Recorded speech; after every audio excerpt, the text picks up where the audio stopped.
The massive alien warship Dread Sovereign cut through the darkness of space like a knife through silk. Its hull stretched for miles, covered in weapon ports that could turn entire planets into glass. War Commander Kyrix stood on the bridge.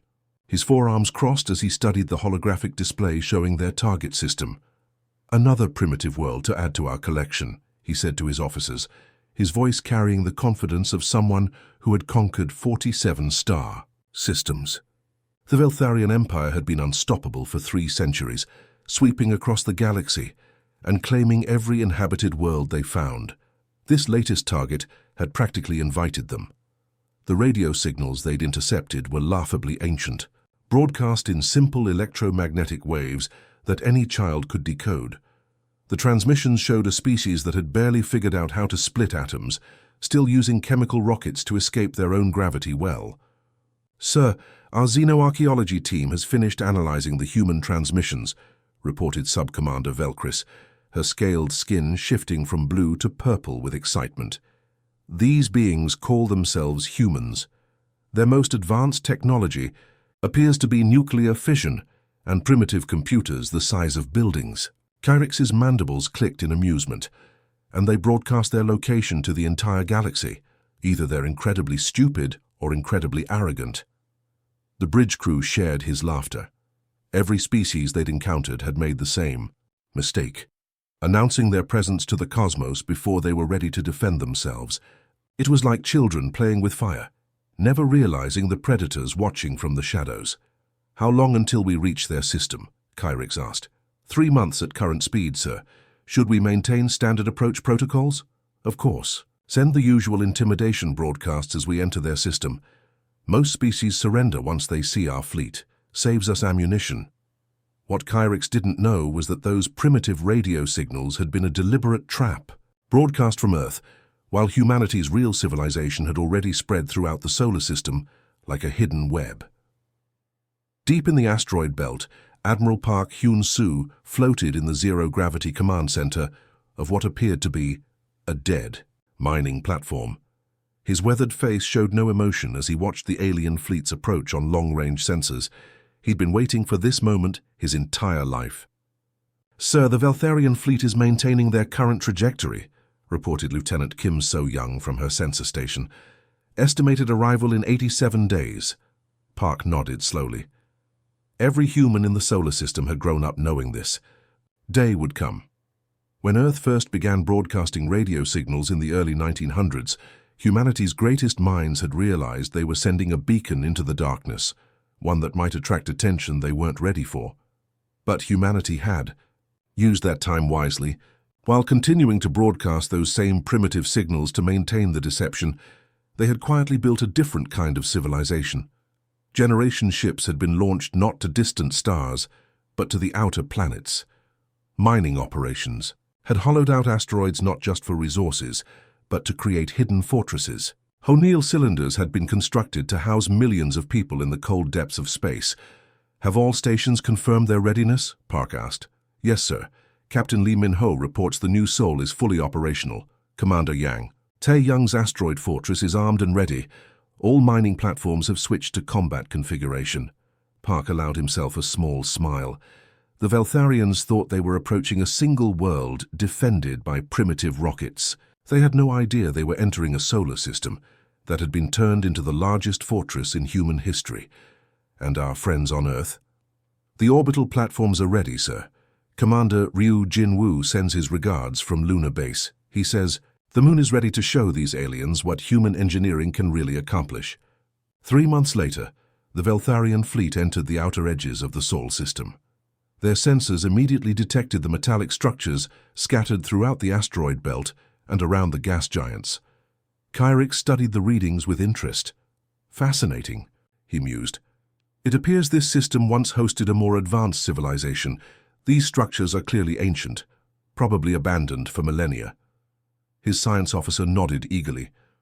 "Sir, preliminary scans suggest these derelicts contain advanced metallurgy. The humans may have been preceded by a species with actual spacefaring capability. Excellent. We'll salvage what we can after we claim the planet. Ancient technology always proves useful." Kyrix felt pleased with this development. Not only would they gain another world, but they'd also acquire valuable archaeological specimens. The massive structures drifted silently in space, showing no energy signatures, no signs of life. They looked exactly like what they were supposed to look like, the abandoned remnants of a dead civilization, left to drift in the cosmic graveyard of deep space. But inside those dead hulks, thousands of humans waited in the darkness, their hearts beating with the rhythm of war drums. The trap had been set centuries ago, and now the predators had finally arrived. Admiral Park watched the alien fleets approach and whispered a prayer his grandmother had taught him. "Let us be worthy of the stars we call home." The greatest deception in human history was about to be revealed. The Veltharian fleet moved through the inner solar system like a pack of hungry wolves, their massive ships casting shadows across the planets. War Commander Kyrix had done this dance 47 times before. First came the dramatic entrance, then the demands for surrender, followed by either immediate capitulation or a brief, one-sided battle. "Begin standard intimidation protocols," Kyrix ordered, settling back in his command throne. The bridge hummed with activity as his communications officer prepared the usual threatening broadcast. The message that went out to Earth was the same one that had terrified dozens of worlds. "Primitive inhabitants of the third planet, you are now subjects of the Veltharian Empire. Surrender immediately and your deaths will be swift. Resist and we will turn your world into molten slag before claiming it." Kyrix expected the usual response, either terrified silence or desperate pleas for mercy. Instead, his communications array crackled to life with a transmission that came not from the planet below, but from somewhere in the cold depths of space. "This is Admiral Park Hyun-soo of the Terran Deep Fleet. You have entered sovereign human space without permission. You have 60 seconds to reverse course and leave our system, or we will consider your presence an act of war." The entire Veltharian bridge fell silent. Kyrix's four eyes widened in disbelief. Did he just threaten us? "Sir, the transmission originated from coordinates near the fourth planet," his sensor officer reported, voice trembling slightly. "But our scans show nothing. There except empty space and those ancient derelicts." Kyrix laughed, the sound echoing through the bridge like breaking glass. "A single human vessel thinks it can challenge our entire armada? Perhaps these humans are even more primitive than we thought. They don't even understand basic military mathematics." But his laughter died in his throat as every sensor on his ship began screaming alerts. Energy signatures were blooming across the solar system like deadly flowers. The structures they had dismissed as ancient scrap metal were coming alive, reactor cores igniting with the fury of captured stars.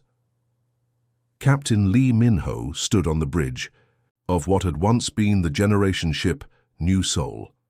For 200 years, his vessel had carried 50,000 colonists to the outer system. Now those same colonists were manning weapons stations as their home transformed into a battleship. "All sections report ready for combat," his tactical officer announced. "Fusion reactors at full power, antimatter torpedoes loaded and armed." Lee watched the alien fleet on his tactical display, counting their numbers. They brought 400 ships to conquer one world. They have no idea what they're really facing. Across the asteroid belt, Commander Yang Tae-young was having similar thoughts. His fortress had once been a simple asteroid, just another rock in the cosmic debris field. But human ingenuity had hollowed it out, filled it with weapons, and turned it into a mobile weapons platform larger than most moons. "Mining laser arrays converted to combat configuration," his weapons officer reported. "Sir, these lasers could cut through their hulls like butter. We designed them to slice through solid iron." "Good," Yang replied, his voice calm despite the adrenaline coursing through his veins. "Let's show these aliens what human industrial technology can really do." Meanwhile, scattered throughout the outer planets, dozens of other vessels were revealing themselves. Mining ships dropped their camouflage to expose weapon ports. Research stations extended massive railgun arrays. Even the seemingly innocent space habitats bristled with defensive systems that could crack moons in half. War Commander Kyrix stared at his tactical display as red dots multiplied across the screen like a rash. "This is impossible." Our intelligence reports showed a primitive civilization confined to a single planet. Sir, his science officer stammered, these energy signatures, they're using controlled fusion reactions, and those are definitely antimatter. Containment fields. This technology is centuries ahead of what their radio signals indicated. The truth hit Kyrix like a physical blow. The signals, they were old, ancient. We've been tracking transmissions from their past, not their present. Admiral Park's voice came across the communications channel again, and this time there was steel in his tone. Commander, you have 30 seconds remaining. Choose wisely. Sir, what are your orders? Kyrix's tactical officer asked, his voice barely above a whisper. Kyrix's pride warred with his tactical sense. The Veltharian Empire had never retreated from battle, never backed down from inferior species.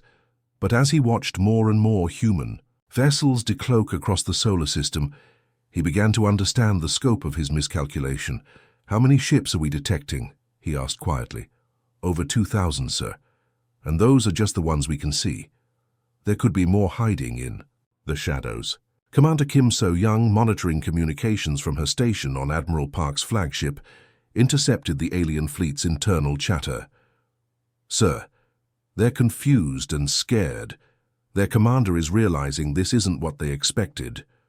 Park nodded grimly. Signal all stations.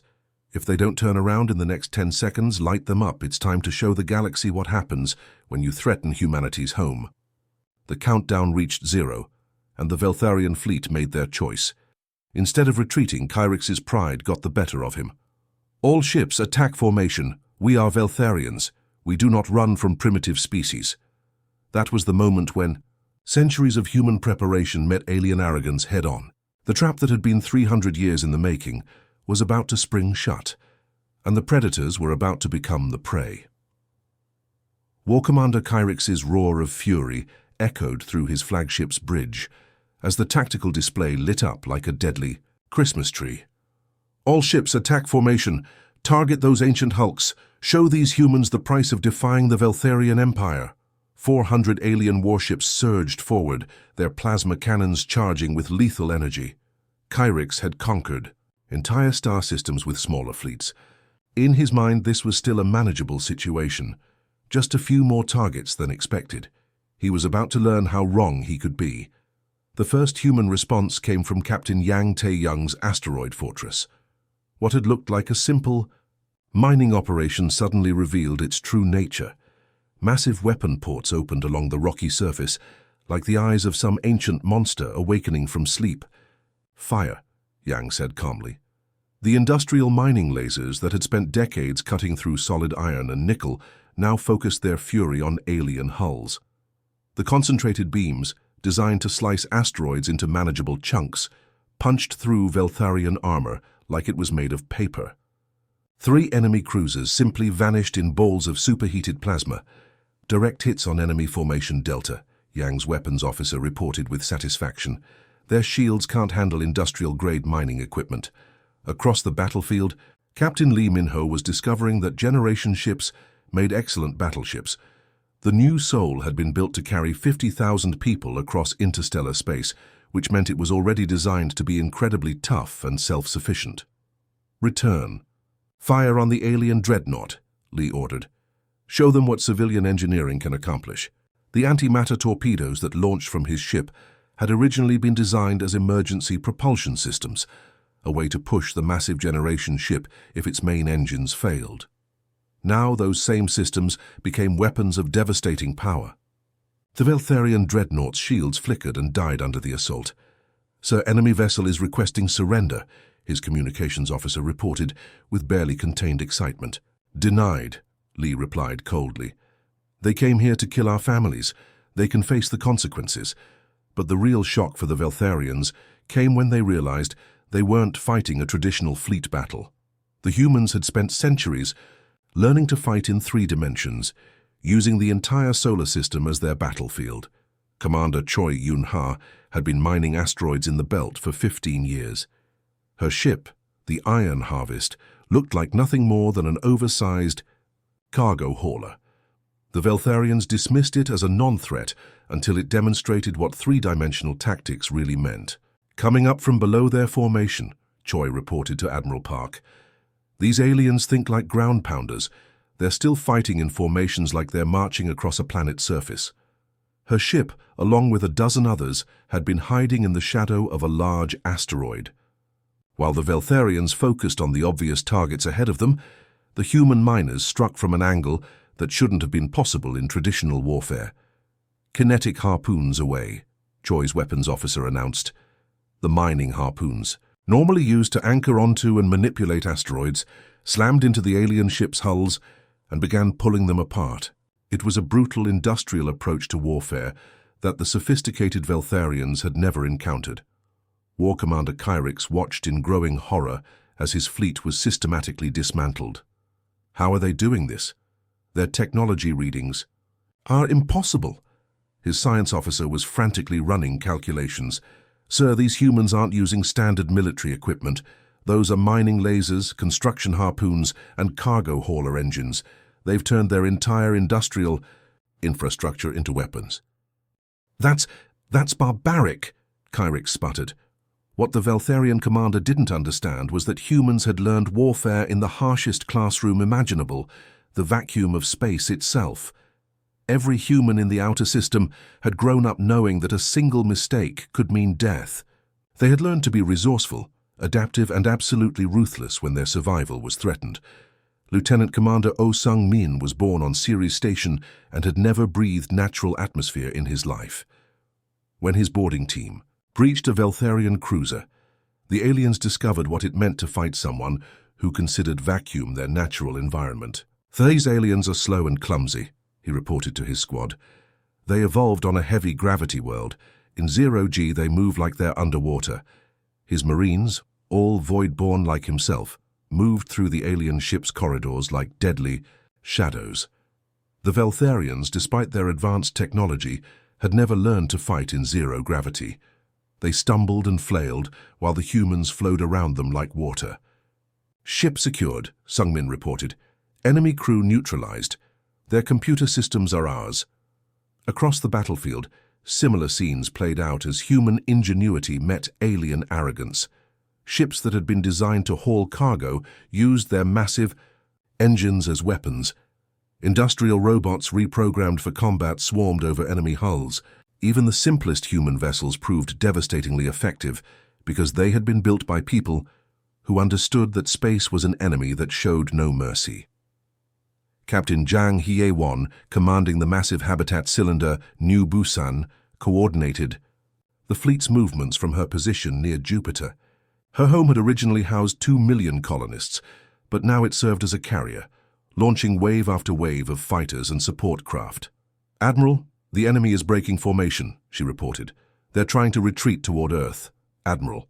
Park's response was cold as the space between stars. "Let them run toward Earth. They want to see what humanity can really do. Let's show them our home defenses." The trap was working perfectly. The aliens had expected to fight a primitive world. Instead, they were being systematically destroyed by a civilization that had turned the entire solar system into a fortress. And the worst was yet to come. The battle had been raging for 6 hours, and War Commander Kyrix was beginning to understand the true scope of his mistake. His fleet, which had seemed so massive and intimidating just hours ago, was being picked apart piece by piece by an enemy that fought like nothing he had ever encountered. "Sir, we've lost another squadron near the gas giant," his tactical officer reported, his voice barely steady. "The humans are using the planet's gravity well as a weapon. They're slingshotting asteroids at our ships."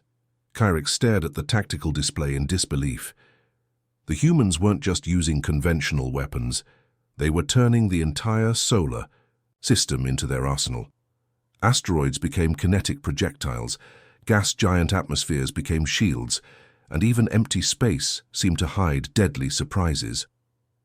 Commander Kim So-young had spent her entire adult life mapping gravitational fields and plotting courses through the asteroid belt. Now she was using that knowledge to turn physics itself into a weapon. "Initiating gravity assist maneuver around Jupiter," she reported to Admiral Park. We'll use the planet's rotation to accelerate a cluster of iron-rich asteroids to point 8% light speed. Her calculations were perfect. The massive chunks of rock and metal, each weighing millions of tons, struck the alien formation with the force of nuclear weapons. But unlike missiles, asteroids couldn't be shot down or deflected by conventional defenses. Direct hit on enemy battle group 7, Kim reported with grim satisfaction. 3 dreadnoughts destroyed, 2 more crippled. What terrified the Veltharians most was how casual the humans seemed about their impossible tactics. Captain Park? Jin Woo had been running freight between Earth and the outer colonies for 20 years. His ship, the Steady Prophet, was nothing more than a glorified cargo hauler with massive engines designed to push heavy loads across interplanetary distances. Ramming speed, Jin Woo ordered calmly, as if he were discussing the weather. His crew, all experienced freight runners, didn't even blink. They had spent years learning to dock with spinning asteroids and navigate through debris fields that would terrify military pilots. Using their ship as a battering ram was just another day at the office. The Steady Prophet slammed into a Veltharian cruiser with the combined momentum of its massive cargo holds filled with processed iron ore. The alien ship crumpled like an empty can, its advanced armor useless against simple physics and human determination. Hull breach in Cargo Bay 3, Jin Woo's engineer reported. Sealing now, ready for next target. Lieutenant Commander Oh Sung-min was having similar success with his boarding operations. The Veltharians had designed their ships for fighting other military vessels, not for repelling boarders who had grown up in zero gravity. These aliens are helpless once we get inside their ships, he reported to Admiral Park. They keep trying to use their weapons in enclosed spaces. Half of them are defeating themselves. Sungmin's Marines moved through alien corridors like they were born there. Growing up on space stations had taught them that every surface was potentially a floor, wall or ceiling. They could fight upside down, sideways, or while spinning, whatever the situation demanded. Sir, we've captured their tactical database, one of his Marines reported. These Veltharians have been fighting the same way for 3 centuries. They've never adapted to new tactics. That was humanity's greatest advantage. Every human in the solar system had grown up learning to adapt or die. Space was an environment that punished rigid thinking and rewarded creative problem-solving. The Veltharians, despite their advanced technology, had become victims of their own success. Commander Yang Tae-young was demonstrating this principle with his asteroid fortress. What had started as a simple mining operation had evolved into something that defied every conventional military doctrine. Deploying mining drones, he announced, thousands of small robots, originally designed to extract minerals from asteroids, swarmed toward the alien fleet. But instead of mining equipment, they now carried improvised explosives and cutting tools. The Veltharians found themselves under attack by what looked like an angry swarm of mechanical insects. Their point defense systems can't target something so small and numerous, Yang's tactical officer observed. They're designed to stop missiles and fighters, not industrial equipment. The drones swarmed over alien hulls, cutting through armor plating and sabotaging weapon systems. It was like being attacked by a cloud of metallic locusts, each one programmed with decades of experience in precision cutting and metal work. Captain Jang Hye-won was coordinating the fleet's movements from her massive habitat cylinder. The new Busan, originally built to house millions of colonists, had been converted into a combination command center, carrier, and mobile city. Admiral, the enemy is showing signs of panic, she reported. Their formations are becoming erratic. I think they're finally understanding what they're really facing. What the Veltharians were facing was 3 centuries of human evolution in the harshest environment imaginable. Every human ship, every habitat, every piece of equipment had been designed by people who understood that space showed no mercy to the unprepared. The aliens had advanced technology, but humans had something more valuable, the accumulated wisdom. So of generations who had learned to call the void home. They had turned every disadvantage into an advantage, every limitation into a strength. Sir, incoming transmission from the enemy flagship, the communications officer announced. War Commander Kyrix's voice crackled across the channel, and for the first time, it carried a note of fear. Human fleet, we request terms for withdrawal. Admiral Park's response was as cold as the space between stars. No terms. You came here to destroy our world. Now face the consequences of threatening humanity's children. The greatest lesson of the war was becoming clear. Never underestimate a species that had learned to turn hell itself into home. The remnants of the Veltharian fleet limped toward Earth like wounded animals seeking shelter. War Commander Kyrix had lost 3/4 of his armada to an enemy he still didn't fully understand. In his desperation, he clung to one final hope. Surely the primitive homeworld would be easier to conquer than the nightmare of deep space combat he had just experienced. All remaining vessels, direct assault on the third planet, Kyrix ordered, his voice hoarse from hours of shouting commands. We end this madness now. What he didn't know was that Earth had been waiting for this moment for 300 years. Deep. Beneath the lunar surface, Commander Ryu Jinwoo stood in a command center that stretched for miles through artificial caverns. The moon, humanity's oldest companion, had been quietly transformed into the most powerful fortress in the solar system. Sir, enemy fleet is approaching Earth orbit, his tactical officer reported. Should we reveal the lunar defense grid? Ryu smiled grimly. Not yet. Let them get closer. Our ancestors spent 2 centuries building this surprise. Let's make sure it counts.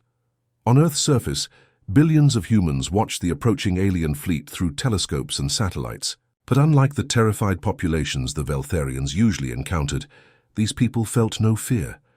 They had grown up knowing this day would come, and they had absolute faith in the guardians who protected them from the darkness.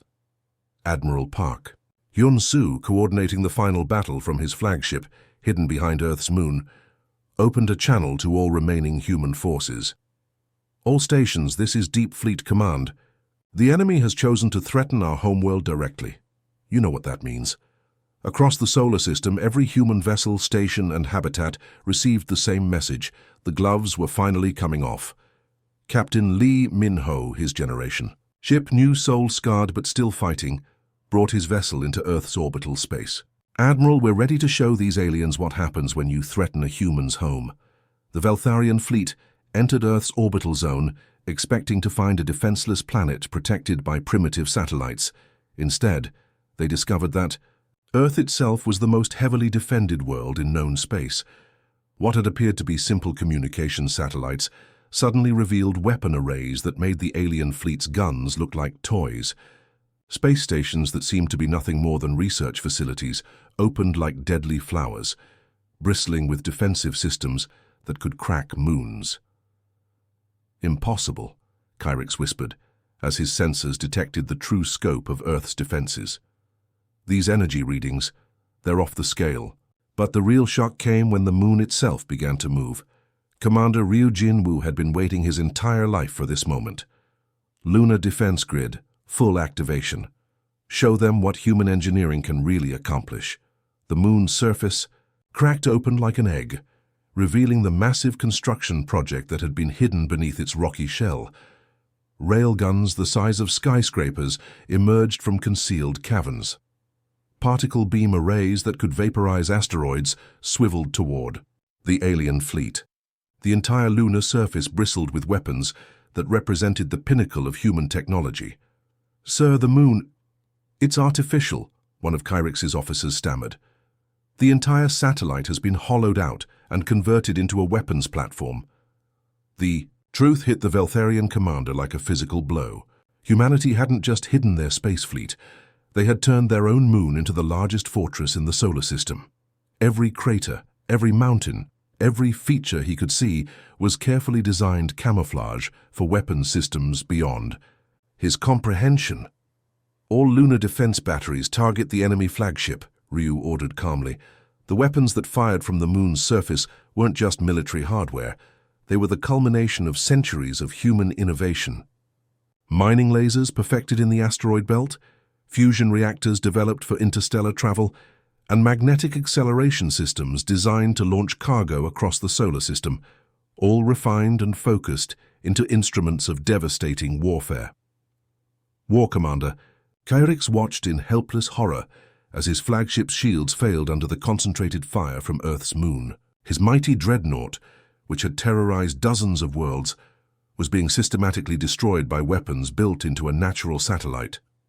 "Sir, all systems failing," his engineer reported.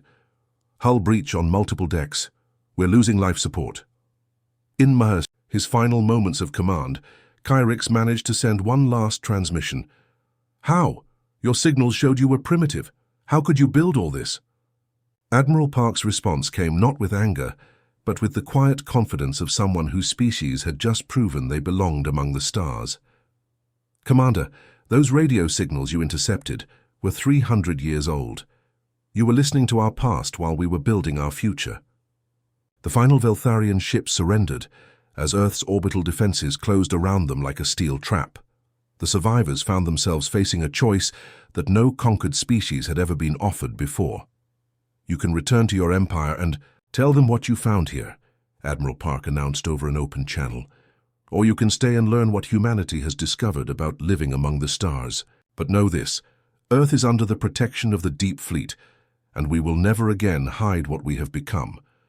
Some of the Veltharian survivors chose to stay, becoming humanity's first peaceful alien allies. Others returned to their empire, carrying word that Earth was defended by guardians who had turned the void itself into their fortress. As the battle ended and the solar system returned to its deceptive quiet, new human ships began launching from Earth toward distant stars. The ancient fleet, revealed at last as protectors rather than relics, continued their eternal watch over humanity's home. The species that had learned to call the darkness between worlds their natural habitat was ready to carry that strength to the galaxy beyond. The trap had worked perfectly, but more importantly, humanity had announced to the universe that they were no longer hiding. They were ready to meet whatever came next.